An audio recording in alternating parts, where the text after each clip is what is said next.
Hi guys, so in my last video where I also gave an update on Sewing Machine Talk, one of my sites that I've shown you a couple of times, I showed you this crazy graph where I just have a huge spike in traffic over a period, and actually the traffic, it didn't stay up there, but I definitely saw a great increase in traffic overall for the site moving on after that spike. So I want to show you what happened there. So you can see the graph here, and we'll definitely dive into analytics just in a second, and I'll show you exactly what happened and what we can learn from it. Because this was partly a lucky shot, but there's also definitely learning here, something we can implement on our sites to get more traffic in general. So here you can say I had a pretty awesome day on this site, and then after a few days, as you can see, I had a very bad day. Not one of my best days with this blog. But luckily things evened out, and today I have good traffic on the site. And let's dive into what happened here. But I want to say really quick here that this spike here did not happen because of Google News or Google Discover picked up my article and just trended it like crazy. It was something else that happened that I want to show you here. So when the pandemic first took its huge toll on the US audience, I saw this spike here, and it was actually from this one article here. We're just looking at one article here. See how it's getting like 70 or 100 page views per day, and then all of a sudden it gets 766 page views in one day. And then it goes back, but not to the same level. And of course, as you can see here, this has to do with the corona pandemic situation. But I want to show you here in Google Trends how this looks, and also that this is not isolated to a pandemic situation. This is something we can also tap into at other times. And let's see here what happened with the term sewing. Around this time, you can see here that it just spikes like crazy. So a few other examples here. Here's a product that all of a sudden got very popular, a posture corrector. So this is a specific t-shirt that you wear that sort of straighten you out a little bit so you have a better posture. That's what I think it is. And you can see here how around March 2018, this all of a sudden spiked very much here with Google Trends. So all of a sudden everybody wanted this product. And we also see it here during the pandemic situation for Zoom. And this is not the first time. I've also seen this happen for other types of software that just all of a sudden become very popular. So of course, a lot of these trends tie into the pandemic. But here's something entirely different. UFOs, for example. When Pentagon all of a sudden releases a video of some flying unknown object, of course, people go crazy here. So that happened right here and here. So there are many things that can affect a trend like this. And here's Michael Phelps. Of course, a lot of people would search for his name just when he won, I guess, the Olympics or something like that. So we do see these huge spikes from time to time. And it's not only when there's a pandemic or something like that, but it's typically tied to certain events, like some new stuff happened, or there's a new invention, or there's a new breakthrough, or somebody won something, or there's a pandemic or a crisis and stuff like that. But that doesn't mean that we cannot learn anything here. It doesn't mean that we just have to sit back and hope that we get lucky one day. Actually, I have a few tips that you can utilize on your site so you can get more traffic in general, and also so that you will increase your chances to get more traffic in the event that something in your niche all of a sudden starts trending. So let's take a look at that. So I want to dive into what we can learn from what happened here, because when you see a huge spike like this, regardless of what caused it, it's almost always because you have an article that targets beginners. Because if the population in general just all of a sudden has a huge interest in something, it's typically from a beginner's perspective. It's never like all of a sudden all pro golfers or everybody who has been into cars for a long time, all of a sudden they have like an extra piqued interest. When something like this happens, it's because a lot of new people are getting interested in something. All of a sudden everybody rushes in and they want to know everything about this topic. And those people are always beginners. They're coming from a beginner's perspective. They want to learn something about something new, like I showed you on Google Trends. We can have these huge peaks and these new trends where everybody wants to get into something. And these are typically beginners, as I just said.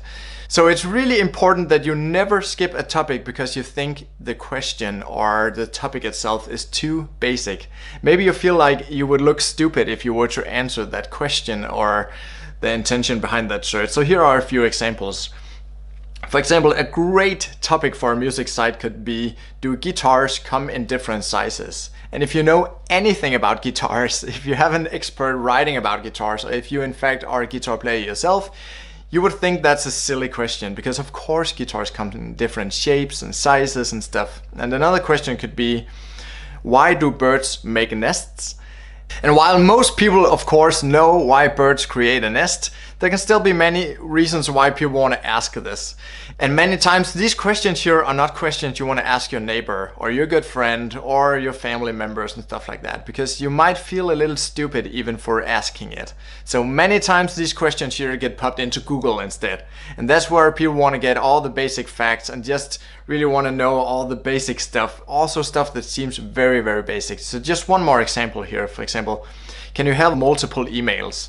Most of us know that of course you can have multiple emails, but again, there's a lot of people who don't know this. Your grandparents or maybe your own parents might not know that, and maybe there are certain like email programs or email applications where you cannot have multiple emails. Like, can you have 2 Gmail accounts, or can you have 2 email accounts in the same system, in the same program on your computer and stuff like that. So even though it sounds basic, when you open up such a question, there's typically a lot of stuff to dive into.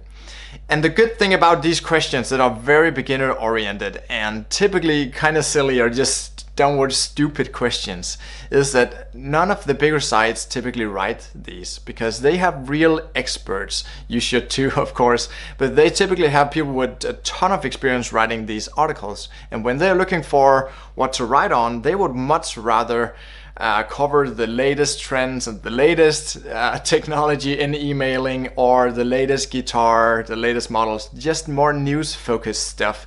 They don't want to get into something that could make them look stupid, since they are probably a big magazine by now and they have a ton of customers or viewers just coming back and viewing their newsletter and stuff like that.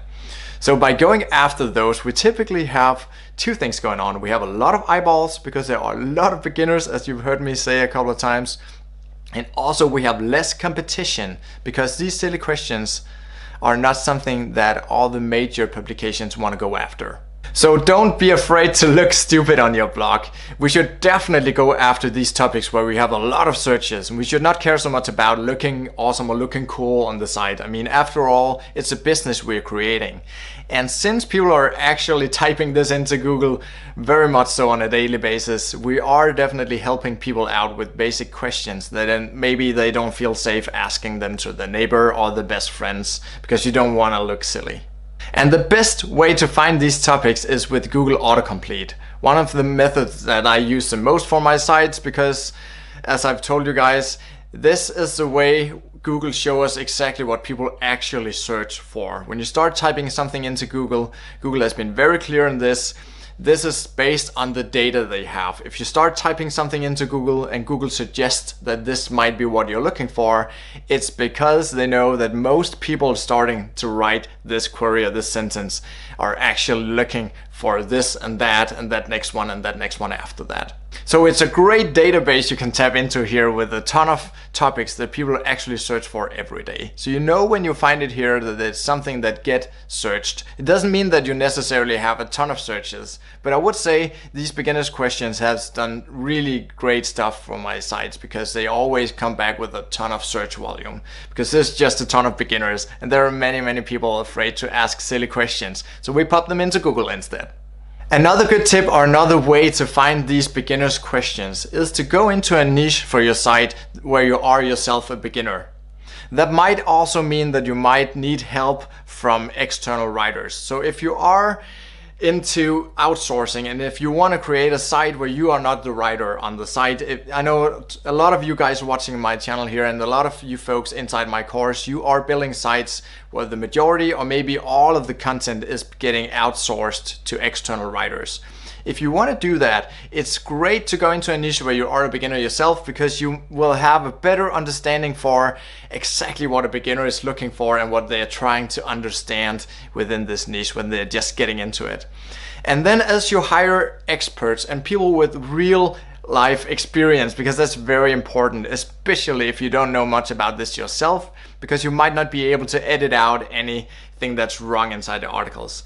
In that case, you really need to have people with experience, But if you do that, then you can help them find the best topics to write on and just guide them on how to write articles that's geared toward beginners, because you are one yourself. And you'll have a much easier time finding these beginners topics as you start looking into this, because I mean, all the questions you have about this product or this niche or this sport or this whatever you want to get into, it will be a great topic. So just go and look up everything you could think about and just see whatever you're looking for and everything you want to know, and work together with these external writers so you together can create awesome content for your site. And then I also want to say that this spike I showed you in this video here is not something I see every month or even every year.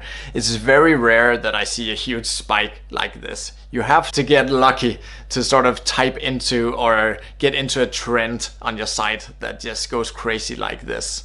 I would say overall the traffic is way more stable, but I like that. I don't want to be in a business where it goes up and down and up and down and up and down every time the wind blows in a new direction. So I'd say the business model in general here is very stable because you typically have good stable traffic. You can also see that on the traffic curve here before the spike happened and also after. But sometimes when this happened, you'll see that after such a spike, sort of your site will continue at another level. And that could be several reasons for that. So one can be that, of course, now there's just more overall interest. I mean, there's more searches being made in Google every day. So there's just more traffic to tap into. So with the same number of articles, you'll get more traffic because there are more eyeballs out there. But the other thing can be that sometimes when you have an article that's trending, and it can also be something that goes crazy in social media, or just, I mean, for any reason you see a huge spike to your site. Normally I would say this can mostly happen from Reddit, or maybe if you create a really clever YouTube video or something is trending on Pinterest. But when that happens and you have this spike, many times we see the traffic not going back to the level it was before, but I've seen this a couple of times that it will sort of continue at a higher level. So that's pretty awesome. So when I saw this spike here on the site, of course I was quick to go to Google Analytics and start analyzing exactly what was going on. And I could pretty quickly figure out that this had to do with the corona pandemic and just way more people getting interested in sewing and all that good stuff. And I was able to sort of replicate the success here to some extent. I created another batch of 8, or I think it was 8 or 9 articles that were very similar. So they're targeting the same intent, but just from other angles. And just to see if I could cover more ground around this specific trend here. And it actually worked. I'd say 2 or 3 of these articles bring in way more traffic than what I normally see. Like we're talking like 3, 4, and 5,000 page views per month, even after this spike. And then the other articles on average I think was getting like between 500 or 1,000 page views per month. So they're still decent articles that will earn us some good revenue. So again, I hope you like these videos. Give it a thumbs up and remember to subscribe. I'll see you guys again soon.